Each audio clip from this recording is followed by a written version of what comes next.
Hello दोस्तों। मैं आशा करता हूँ कि आप लोग सभी सुरक्षित हैं और अपने साथ अपनों का भी ध्यान रख रहे हैं।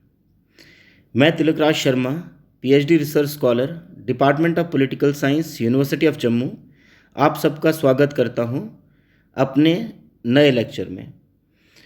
आज का जो मैं टॉपिक आपके सामने लाया हूँ, this is Panchayati Raj institutions in India.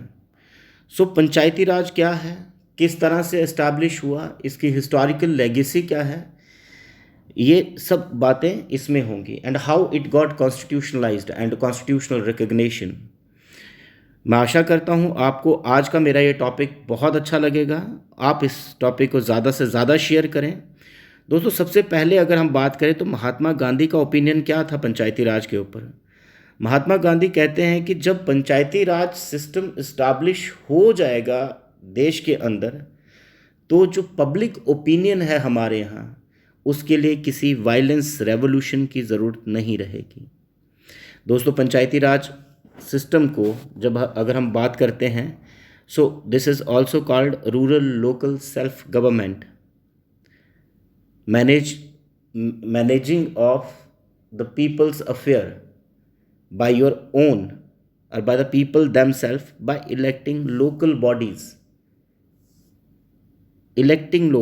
So means election is there, and this panchayati raj was constitutionalized. इसको कॉन्स्टिट्यूशनल रिकग्निशन मिलती है 73rd कॉन्स्टिट्यूशनल अमेंडमेंट एक्ट 1992 से, जिसका मतलब था कि अब जो डेमोक्रेसी है वो ग्रास रूट लेवल पे होगी। अगर आज हम देखें तो काफ़ी ज़्यादा साल हो गए हमें कॉन्स्टिट्यूशनल रिकग्निशन मिले हुए पंचायती राज को। Let's see evolution of panchayati Raj in India कैसे होता है। ये जितने भी मैंने वर्ड्स हाईलाइट किए हैं, आप प्लीज़ इनको नोट करके इन्हीं के आगे सिनॉप्सिस तैयार करें। The first important is the वैदिक इरा। मतलब पंचायती राज जो हमारे यहाँ पर है वो सिर्फ आज की देन नहीं है, it has a legacy of thousands of years. So सबसे पहले अगर हम वैदिक इरा की बात करें, in the old Sanskrit scriptures words like panchayatan has been mentioned, which means group of 5 persons including a spiritual man. मतलब स्पिरिचुअल रिकग्निशन हमारे यहाँ पर उन लोगों को दी गई जो ग्रुप बैठ के डिसाइड करेगा सारे लोकल मसले। सो ग्रेजुअली जब आगे चल के बात हुई, the concept of inclusion of spiritual man in such group vanished. मतलब अब यहाँ पर साधुओं की ज़रूरत नहीं रही। इन द ऋग्वेदा, इस चीज़ को नोट करिए कि मेंशनिंग कहाँ पर है। ऋग्वेदा में there is the mention of what we call Sabha, Samiti, Vidhata as a local units. So मतलब ऋग्वेदा के अंदर सभा, समिति और विधाता का कॉन्सेप्ट दिया गया था। इट मीन्स हमारे यहाँ पर लोकल सेल्फ गवर्नमेंट जो थी, it's of Indian origin.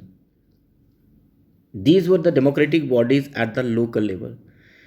The king used to get the approval of these bodies regarding certain functions and decisions. Obviously इनके ऊपर जो अप्रूवल है इन बॉडीज़ का वो मस्ट हो जाता था किंग्स के लिए भी। Now the epic era indicates the two great epic period of India, that is the Ramayana and the Mahabharata. आप सबने रामायण और महाभारत के बारे में सुना है। The study of Ramayana indicates that the administration was divided into 2 parts. Ramayana के अंदर एडमिनिस्ट्रेशन को 2 तरह से डिवाइड किया गया था। First is pur and other is janapada or city and the village. In the whole of the state, there was also a caste panchayat, and one person elected by a caste panchayat was a member of King's Council of Ministers. तो यहाँ से आप समझ रहे हैं कि cast का जो आदमी होगा वो किंग की काउंसिल तक भी बैठेगा। The self-government of a village finds ample expression in the samitis also. अब एपिक्स के बाद समितिस का ज़माना आया, तो जो इनका जो एक्सप्रेशंस है, इनका होने का जो एग्जिस्टेंस है वो समिति पर्वा में भी मिलता है। Like for example, if we talk about Manusmriti as well as Arthashastra. So if we talk about Mahabharata, over and above the village there was unit of 10, 20 and 100 or 1000 village groups. अब इनके बारे में आगे explanation है. Gramik gramik was the chief official of the village, मतलब bottom पे सबसे कौन रहेगा? Gramik. Then dashap was the chief of 10 village. Then vinshya adhipati, shatagram adhyaksha and shatagrampati was the chief of 20, 100 and 1000 villages respectively. अब आप समझे कि हमारे यहाँ पर कितनी ज़्यादा हिस्टोरिकल लेगेसी रही है लोकल सेल्फ गवर्नमेंट की. They collected the local tax and were responsible for the defence of their villages also. Ancient period की अगर हम बात करें, there is a mentioning of village panchayata in Kautilya's Arthashastra. The town was referred as Pur and its chief was a Nagarik. Local bodies were free from the royal interference. अब आगे आता है मौर्यन और post Mauryan period. The headman assisted by the council of elders continued to play a prominent role in the village life. The system continued through the Gupta period also, though there were certain changes in the nomenclature as the district official was known as the Vaishyapati and village headman was referred to as the Grampati. Thus in the ancient India existed a lot of examples of local self-government. अब medieval period की जब हम बात करते हैं तो इसमें medieval period में सबसे इम्पॉर्टेंट आता है सल्तनत पीरियड. सो जो सल्तनत पीरियड है, the sultan of Delhi divided their kingdom into provinces called vilayat. For the governance of village there were 3 important officials. अब गवर्नेंस विलेजेस की, first is called muqaddam for administration, patwari for collection of revenues and chaudhari for settling disputes with the help of panches. So please आप इस चीज़ को note रखिएगा, ये बहुत important है, ये पूछे जाते हैं एग्जाम्स में. The village had sufficient power as regard self governance in their territory. अब बात आती है ब्रिटिश पीरियड की. देखिए ब्रिटिश पीरियड में एज सच अगर हम बात करें, जो हमारे यहाँ historical legacy and the celebration of local self governance थी, it lost its autonomy because Britishers were looking to control all the affairs of the people, and this autonomy became weak. It is only from the year 1870 that India saw the dawn of representative local institutions.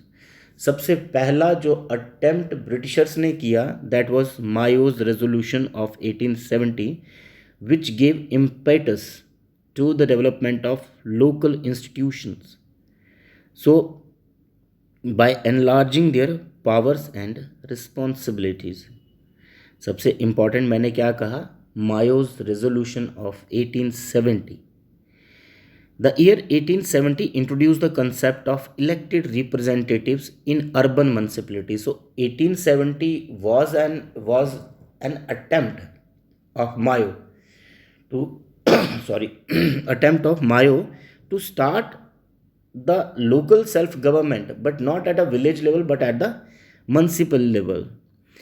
Now what happened? Revolt of 1857 had put the imperial finances under considerable strain, and it was found necessary to finance local services out of local taxation. मतलब आपका पैसा जो collect किया जाएगा उसको आगे further enhance आप ही के ऊपर स्पेंड किया जाएगा. So therefore it was out of physical compulsion that lord Mayo's resolution on decentralization came to be adopted. So following the footstep of Mayo, Lord Ripon, अब रिपन, लॉर्ड रिपन, ये question हर एक exam में पूछा जाता है, mostly in general studies और even in case of the separate question paper of political science, that who is the founder of local self government in India. So the Lord Ripon in 1882 provided the much needed democratic framework to these institutions. अब इसमें क्या है, इसने क्या किया, all boards, existing boards that were mandated to have 2/3 majority of non-official who had to be elected, and the chairman of these bodies had to be from among the non-officials, thus considered to be the Magna Carta of local democracy in India. अब Magna Carta 1215 started from England, that the people presented to the king their demands in England. So Magna Carta was the initial movement, and the first ever movement happened that people spoke against the voice of the ruler. So the local self-government institution received a boost with the appointment of the Royal Commission on Centralization in 1907. मतलब royal commission कब आया, centralisation के लिए 1907 में आया था, under the chairmanship, royal commission का chairman कौन था, CEH Hobhouse. This is very important, please note this, Royal Commission. The commission recognized the importance of panchayat at the village level. Then came Montagu Chelmsford reforms of 1919. ये किस लिए थे, dyarchy, 1990 का जो government of India act है, this is famously known for diarchy, the concept of dual government, that a division of the subject happened between reserved and the transferred subjects. दो तरह के सब्जेक्ट तैयार किए गए थे. So this is very important. But now India got its independence from the Britishers, and we had a legacy of thousands of years of local self-governance. When the Constitution of India was drafted, only a single article was put under part 4th of the Constitution, which titled as Directive Principles of State Policy. Please note this, that Article 40 actually direct the states to make certain arrangements for the local self-government, and Article 246 again empowers the state legislature to legislate with respect to any subject relating to local self-government. So the only article which deal with the functioning of and the arrangement by the state government or the government of central government to make arrangement for Panchayati Raj institutions. So ये एक Gandhian principles को follow करते हुए लाया गया था. However, the inclusion of Panchayati Raj, panchayats, into the constitution was not unanimously agreed upon by the then decision makers, but the major opposition having came from the framer of the constitution itself, जिसे आप father of the constitution कहते हैं, उन्हीं की तरफ से opposition आई, अम्बेडकर साहब की तरफ से, that actually Ambedkar was looking to have a centralized structure of the system of the administration, so that the integrity of the nation and the unity among its units be maintained. So it was after much discussion among the supporters and opponent of the village panchayat that the panchayat finally got a place for themselves in the constitution, and part 40 was this article 40 was inserted in Directive Principle of State Policy. Please note this, article 40. ये question भी आपको पूछा जाता है कि किसने opposition की. सो opposition की अगर बात करें, doctor Bhimrao Ambedkar. Since the directive principles are not binding principle, obviously they are not justiciable, the result was the absence of uniform structure of these bodies. After independence, a development initiative, देखिए सबसे important है 1952 में जब community development programme start किए गए, CDP जिसे कहा गया. ये बहुत बार पूछा जाता है, first ever initiative taken by Indian government क्या था. So the answer is community development programme 2 अक्टूबर 1952 को शुरू किए गए थे. सो it actually encompasses almost all activities of rural development which were to be implemented with the help of village panchayat along with the participation of people. So National Extension Services was introduced to prolog to CDP. मतलब 1953 में क्या किया, this community development programme को nationwide चलाने के लिए एक programme तैयार किया गया. This is called national extension services. There were various reasons for the failure of CDP. अब मतलब CDP ऑब्वियसली जब पंचायती राज को बूस्ट करना पड़ा क्योंकि कम्युनिटी डेवलपमेंट प्रोग्राम फेलियर हुए. अब इसके फेलियर के रीज़न क्या थे? लाइक फॉर एग्जांपल जो हमारे यहाँ की ब्यूरोक्रेसी थी, या एक्सेसिव पॉलिटिक्स इन्वॉल्व हो गई, या लैक ऑफ पीपल पार्टिसिपेशन. अब उस समय की अगर हम बात करें 52 में तो almost 80% people were illiterate, poverty, starvation. So people were not even ready to participate in the elections. So lack of trained and qualified staff is also one of the reasons, and the lack of local bodies interest in implementing the CDP, especially the village panchayat ने. अब सबसे important committee आती है Balwant Rai Mehta committee, 1957 में appoint की गई. बहुत बार ये क्वेश्चन आ चुका है कि कब हुई सबसे पहली कमेटी. 1957 में बलवंत राय मेहता कमेटी बनी. बलवंत राय मेहता कमेटी ने जो रिकमेंडेशन दी, इसको क्यों बनाया गया था? To observe the functioning of community development programme and that why the people there was a lack of people's participation. Now it suggested, अब इस कमेटी ने क्या सजेस्ट किया? 3 टायर पंचायती राज इंस्टीट्यूशन. सबसे पहले ये क्वेश्चन भी पूछा जाता है बार बार कि किस कमेटी ने सजेस्ट किया था सबसे पहले 3 टायर स्ट्रक्चर. और हम कई बार कंफ्यूज होके बलवंत राय मेहता को छोड़ के अशोक मेहता की बात कर लेते हैं, या बाकी सिंघवी कमेटी की या अदर कमिटीज़ की बात करते हैं. But the question is Balwant Rai Mehta committee.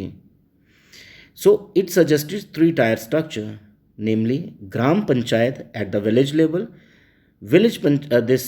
Panchayat samiti at the block level, and the Jila Parishad at the district level.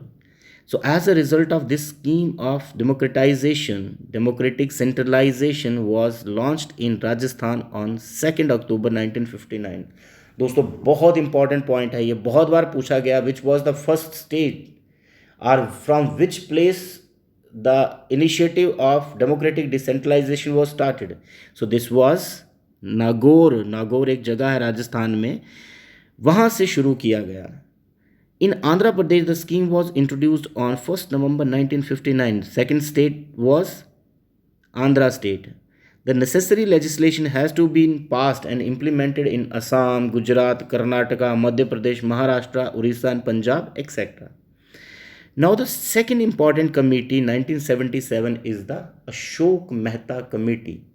पहली बलवंत राय मेहता कमेटी, दूसरी अशोक मेहता कमेटी 1977 में अपॉइंट की गई, which did bring new thinking in the concept and practice of Panchayati Raj institutions.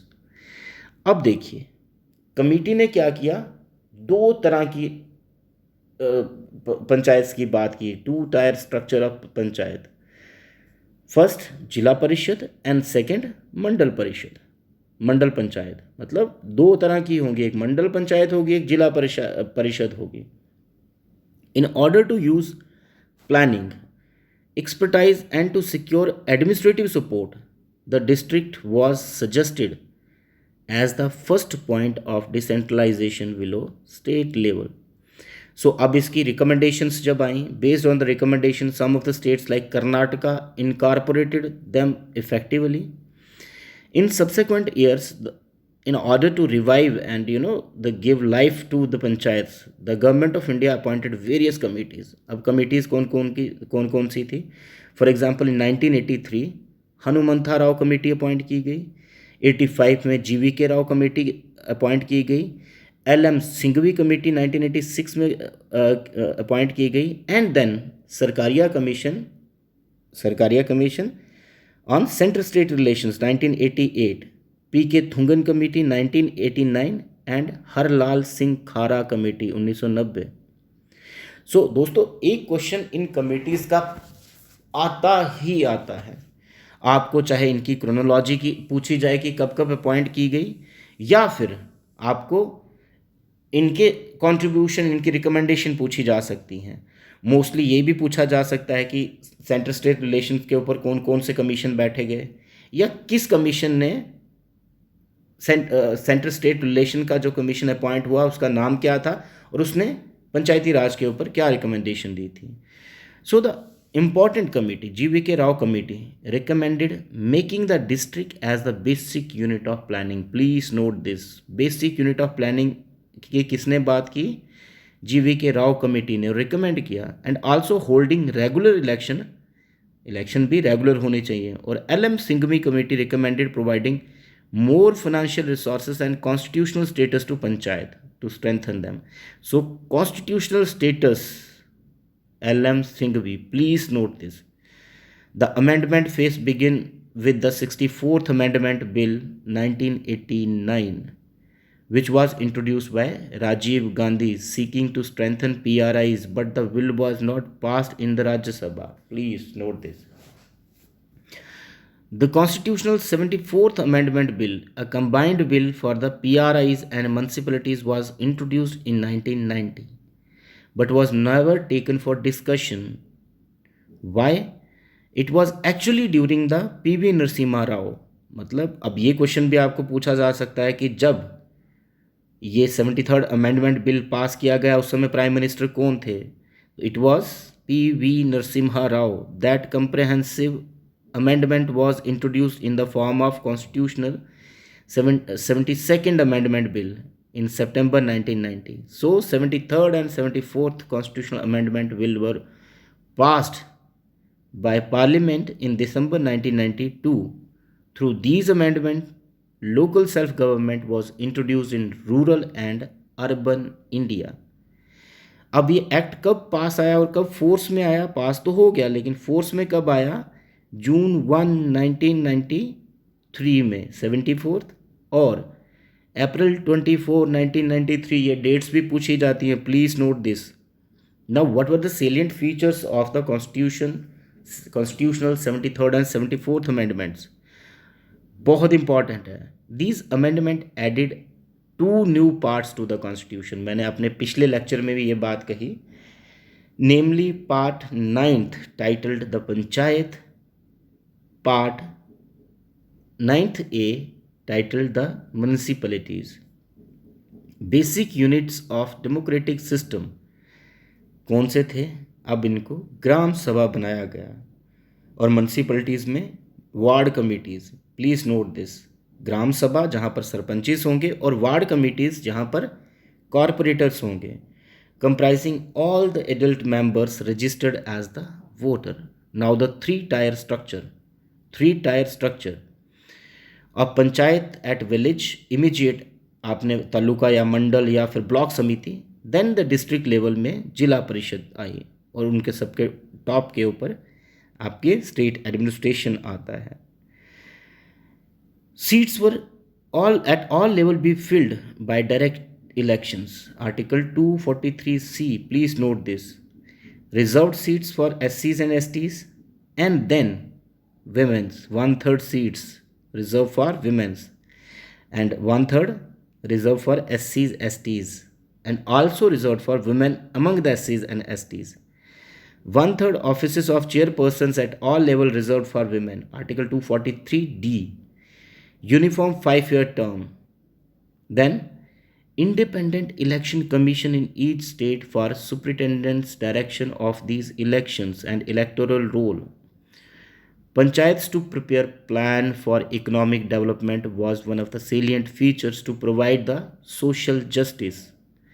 Then if we talk about the 74th amendment, provides district planning committee, then finance commission in each state, and then scheduled area जो schedule fifth में आते हैं, उसका नाम मैंने नीचे लिखे हुआ, प्लीज़ नोट करिए। In this state of like Andhra Pradesh, Bihar, Gujarat, Himachal Pradesh, Madhya Pradesh, Maharashtra, Orissa and Rajasthan and the states schedule other वाली, Nagaland, Meghalaya, Mizoram, the hill areas like Darjeeling in West Bengal, इनको वहाँ पर हिल काउंसिल्स प्रोवाइड की गई। So, in conformity with the provisions in the Constitutional Amendment Act, an act called Provisions of Panchayats, extension to the Scheduled Area Act 1996 passed by the government. Now, if we talk about the evaluation of the Panchayati Raj institutions, so Panchayati Raj institutions has witnessed simultaneously a remarkable success in India, but a staggering failures in the journey of more than 26 years, depending on the goalposts which they are evaluated. So while the PRIs has succeeded in creating another layer of governance and political representation at grassroots level, it has failed to provide better governance. Now when we talk about एक बार मैं एक interview ले रहा था किसी सरपंच का, तो मैंने उनसे पूछा, मैंने कहा भाई साहब और सुनाइए आपकी पंचायत में कैसा चल रहा है, you are very hard working and doing this and this this this, then उसका जो जो मेन रिएक्शन था, उसने कहा कि साहब मैंने जितना इन्वेस्ट अपनी इलेक्शन पे लगाया है, किया है पैसा, उतना मुझे वापस नहीं आया।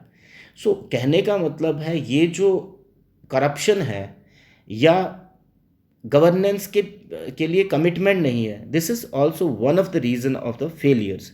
सो there are about 2,50,000 2,50,000 PRIs and urban local bodies, over 3 million elected local government representatives. This is a big number and the celebration of democracy in India. So 73rd and 74th amendment not only provide लोगों को उन्होंने सिर्फ हक नहीं दिया कि हम भी एक रिप्रेजेंटेटिव हैं, we are equally participating in the governance, but it gave representation to schedule caste which earlier time feeling like marginalized and not represented well. Then if we talk about scheduled tribes, and then if you talk about the women representation in Indian democracy, so पूरे world में अगर हमारी democracy established है और stable है और इस तरह से हमने आगे चलाया है, so this is the fruit of we are getting through the constitutional status and constitutionalisation of panchayati raj institution, which actually strengthen the participation of these marginalized sections in the development. Moreover, the state has also provided the statutory safeguards for many devolution provisions, which actually empower, considerably empower people, local government. Successive, finance commission has also increased funds for funds and allocate them to the local bodies. So issues, what are the issues being associated with Panchayati Raj? if मैं ये सब क्यों आपसे बात कर रहा हूँ, because those who are preparing for their interviews may directly ask question that what are the issues, what are the provisions, how they are successful and whether they are successful, what are the political motivation, etc etc. so the issues क्या हैं? lack of adequate funds.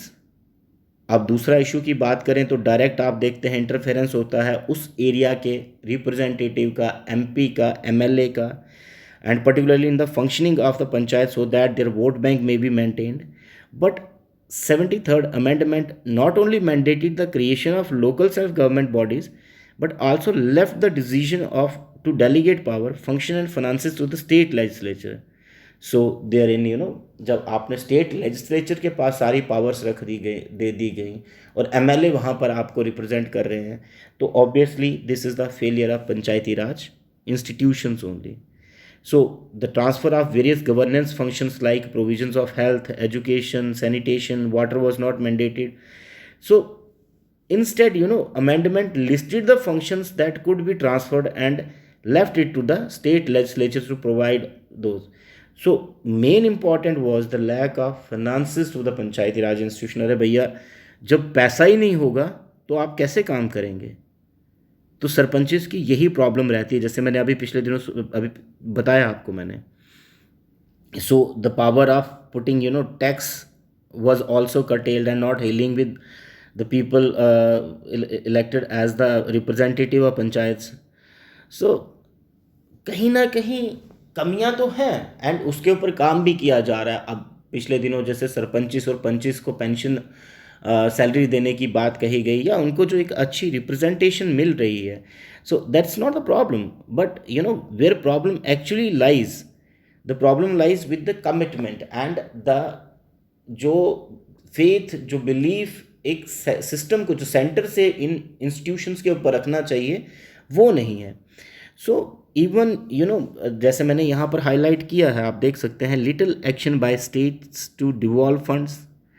And then if we talk about that panchayati raj also suffer from structural deficiencies. अरे अभी तो जाके पंचायत घर बनने लगे हैं।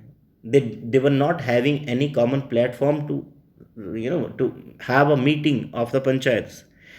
So there is also the presence of adhocism and then bureaucratic struggles. Then women representation की अगर बात करें तो women's were most of the time illiterate, and if you talk about the representation to SCs, STs and their functioning, but कहीं कहीं पर बहुत जगहों पे देखा कि विमेन, SC, STs या बाकी लोगों ने भी बहुत अच्छा काम किया और अपने विलेजेस को, अपनी पंचायत को एक मॉडल पंचायत बनाने के तौर पे सामने ला के रखा होगा। सो आई होप मेरा ये आज का लेक्चर आपको अच्छा लगा होगा। अगर आपको ये लेक्चर अच्छा लगा है तो आप प्लीज़ इसे बहुत ज़्यादा शेयर करें, बहुत ज़्यादा सब्सक्राइब करें। We will be thankful and looking forward for your cooperation, for your subscription and for your comments. Please अगर आप कोई सजेशंस देना चाहते हैं, आप कोई कमेंट करना चाहते हैं तो कमेंट बॉक्स में दे दीजिए। मैं अगली वीडियो में आपसे फिर मिलूँगा। धन्यवाद। जय हिंद, जय भारत।